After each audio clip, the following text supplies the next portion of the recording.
Bismillahirrahmanirrahim. Assalamualaikum warahmatullahi wabarakatuh.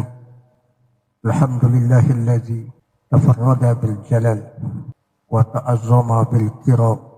Asyhadu an la ilaha illallah wa asyhadu anna Muhammadan abduhu wa rasuluh. Allahumma shalli wa sallim ala sayyidina Muhammadin wa ala alihi wa sahbihi ajma'in. Pada kesempatan ini, alhamdulillah, pada pertemuan sebelumnya kita sudah membahas tentang pengantar-pengantar qawaid fiqhiyah atau kaidah-kaidah fikih. Mulai dari pengertian fikih, usul fikih, kemudian hukum-hukum fikih, tawabit, jawami'ul kalim, dan yang lain-lainnya. Pada kesempatan ini kita mulai memasuki kajian tentang qawaid fiqhiyah atau pembahasan inti dari pertemuan-pertemuan kita, baik yang berlalu maupun yang akan datang. Maka kajian inti kita adalah tentang qawaid fiqhiyah. Sebelum kita lebih jauh melangkah ke depan, perlu saya sampaikan bahwa kita akan menggagas, membahas atau mengulas tentang qawaid fiqhiyah sebanyak lebih kurang 46 qawaid atau 46 kaidah-kaidah fikih.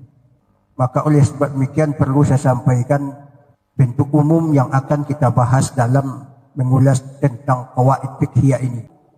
Maka perlu saya sampaikan bahwa kita dalam pembahasan qawaid fiqhiyah ini yang lebih kurang 46 qawaid tersebut, pertama kita memaparkan qawaid fiqhiyah. Yang kedua kita paparkan contoh, minimal 3 contoh untuk setiap qawaid fiqhiyah, dan contoh itu kita upayakan yang aktual hari ini.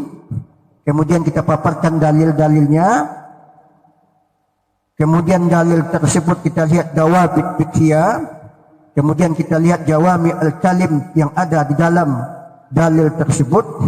Kemudian yang terakhir, kita akan mengklasifikasikan qawaid fiqhiyah tersebut, apakah ia qawaid fiqhiyah mansusoh atau qawaid fiqhiyah mustanbato. Untuk sekali pertemuan kita mengupayakan setiap kali pertemuan itu kita akan membahas 2 kaidah fikih atau 2 qawaid fiqhiyah. Itu kita coba mengkondisikan sesuai dengan waktu. Maka adapun untuk pertemuan kali ini kita hanya akan membahas 1 qawaid fiqhiyah saja. Baiklah, dengan membaca Bismillahirrahmanirrahim, kita mulai membahas tentang qawaid fiqhiyah. Qawaid fiqhiyah itu secara umum ada 2. Pertama, qawaid fiqhiyah asasiyah. Yang kedua, qawaid fiqhiyah khusuh. Artinya, pertama qawaid fiqhiyah dasar. Yang kedua, qawaid fiqhiyah yang bersifat khusus. Ada juga orang menyebutnya sebagaimana diuraikan pada sebelumnya bahwa qawaid fiqhiyah asasiyah ini juga disebut dengan qawaid fiqhiyah ammah. Yang kedua adalah qawaid fiqhiyah khusuh. Maka inilah yang akan kita bahas sepanjang perjalanan kita dalam mengulas tentang qawaid fiqhiyah ini. Baiklah, pada kesempatan ini kita mulai membahas tentang qawaid fiqhiyah asasiyah. Qawaid fiqhiyah asasiyah ini sebagian ulama berjumlah 6 qawaid. Menurut sebagian ulama hanya 5 saja. Yang pertama adalah al-umuru bimaqasidiha. Al-umur bimaqasidiha. Al-umur itu artinya adalah segala persoalan itu dilihat dari aspek unsur kesengajaan. Al-umuru bimaqasidiha. Segala perkara, segala persoalan, segala kasus-kasus fikih baik itu kasusnya ibadah, muamalah, munakahat, jinayah, maka itu dilihat dari sisi unsur kesengajaan. Adapun contoh pertama adalah kita contohkan dalam persoalan ibadah. Orang yang berniat untuk membayar puasa nazar, tetapi terniatkan oleh dia puasanya adalah puasa Ramadan atau puasa qada, maka puasanya tidak sah secara hukum fikih. Apa sebabnya? Karena unsur kesengajaan atau unsur niatnya bertolak belakang dengan apa yang akan dia lakukan. Maka oleh sebab demikian, kalau seandainya berbeda antara yang dia niatkan dengan apa yang akan dia lakukan, al-umuru bimaqasidihanya, perkara-perkara yang dia maksud dan dia niatkan itu atau unsur kesengajaannya tidak sesuai atau berbeda secara hukum fikih, maka apa yang dia lakukan itu menjadi batal. Adapun contoh yang kedua, seseorang yang mengemudikan mobil di tengah jalan, rodanya pecah atau kempes, mengakibatkan tertabraknya seseorang, mengakibatkan orang yang ditabrak ini meninggal dunia, maka karena tidak ada unsur kesengajaan terlihat dari indikator terjadinya peristiwa tersebut, maka oleh sebab demikian secara hukum fikih maka dia tidak terkena hukum yang disebut dengan hukum qisas dalam teori ilmu fikih. Karena apa? Karena al-umuru bimaqasidiha, segala persoalan itu dilihat dari unsur kesengajaan.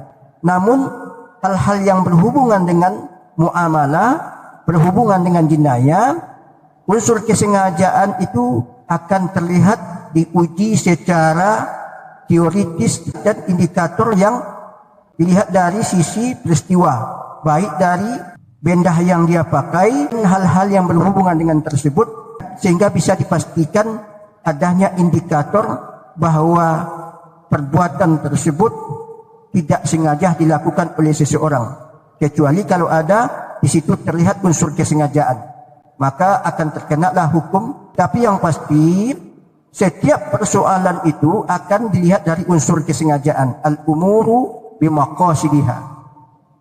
Kemudian contoh yang ketiga, seseorang aparat keamanan sedang memburu melakukan tindakan terhadap orang-orang yang melakukan kriminal, sehingga terjadi tembak menembak antara aparat keamanan dengan orang kriminal tersebut, sehingga mengakibatkan melencengnya senjata yang ditujukan kepada orang-orang yang dimaksud oleh aparat tersebut. Peluru yang melenceng kepada orang lain mengakibatkan seseorang meninggal dunia, maka itu secara hukum fikih adalah tidak adanya unsur kesengajaan, maka tidak berlakulah hukum pidana kepada aparat keamanan tersebut. Dari sekian banyak contoh yang dipaparkan tadi, seluruh persoalan yang dilakukan baik ibadah, muamalah, munakahat sesuai dengan aturan-aturan yang berlaku secara hukum fikih, maka di situ dilihat dari unsur kesengajaan.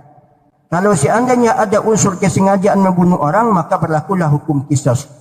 Kalau ada unsur kesengajaan dalam melakukan jual beli dengan penipuan, maka diwajibkan mengembalikan ganti rugi kepada pihak yang dirugikan. Dalam konteks ibadah, jika ada unsur kesalahan yang dia lakukan, maka ibadah tersebut harus diulang kembali.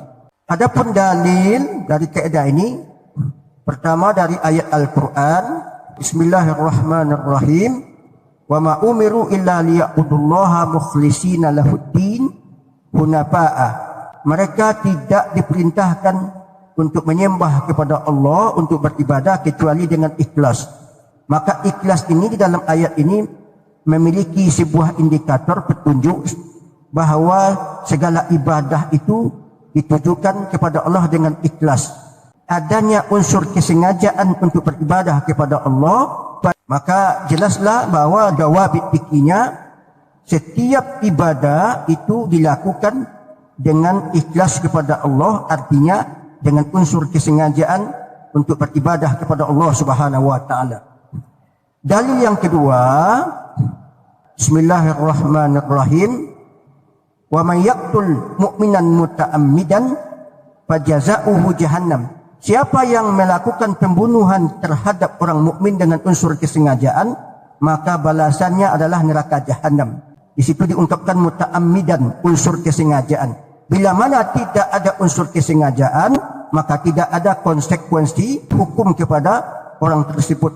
Maka secara dawabit fikihnya bahwa tindakan seseorang itu dilihat dari unsur kesengajaannya. Dalil yang ketiga kita ambil dari hadis Nabi yang populer, innamal a'malu binniyat, bahwa sesungguhnya seluruh aktivitas al-a'mal, amal ibadah dan seluruh aktivitas yang kita lakukan, baik ibadah, muamalah, munakahat, jinayah, maka seluruh hal-hal ini itu selalu dihubungkan dengan niat. Bila mana niat tidak ada, maka tidak ada konsekuensi hukum. Maka dalam konteks ibadah, bila mana tidak ada niat, ibadah tidak diperhitungkan. Dalam konteks jual beli, bila mana tidak ada unsur kesengajaan atau niat untuk melakukan jual beli, maka jual beli tidak sah. Dalam konteks kisos atau pembunuhan atau jinayah, bila mana tidak ada unsur kesengajaan membunuh orang lain, maka tidak ada konsekuensi hukum. Jadi dari sekian banyak dalil tadi, maka bisa kita ambil kesimpulan secara jawami al-kalim, hukum universal, bahwa seluruh apa yang dia lakukan itu dilihat dari perspektif niatnya. Bila mana ada niatnya, maka ada konsekuensi hukum. Bila mana tidak ada niatnya, maka juga tidak ada konsekuensi hukum.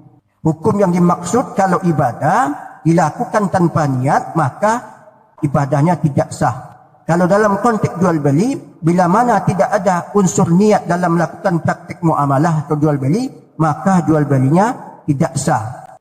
Dalam konteks jinayah, bila seseorang melakukan sesuatu tindakan mengakibatkan orang lain mati atau meninggal dunia dengan tidak ada unsur kesengajaan, maka tidak ada konsekuensi hukum terhadap dia. Kita terakhir memaparkan atau mengklasifikasikan apakah qawaid al-umuru bimaqasidiha ini qawaid fiqhiyah mansuso atau qawaid fiqhiyah mustanbato. Berdasarkan dari dalil Al-Quran dan hadis Nabi, dalam redaksinya itu sudah terlihat bahwa adanya urgensi niat, unsur kesengajaan dalam melakukan sesuatu. Berdasarkan itulah qawaid fiqhiyah ini dibangun oleh ulama menjadi al-umuru bimaqasidiha. Maka karena di dalam redaksi ayat Al-Quran dan hadis sudah tampak di sana unsur-unsur kesengajaan atau hal-hal yang berhubungan dengan maksud seseorang itu, maka qawaid fiqhiyah al-umuru bimaqasidiha diklasifikasikan sebagai qawaid fiqhiyah mansusoh. Demikian saja. Assalamualaikum warahmatullahi wabarakatuh.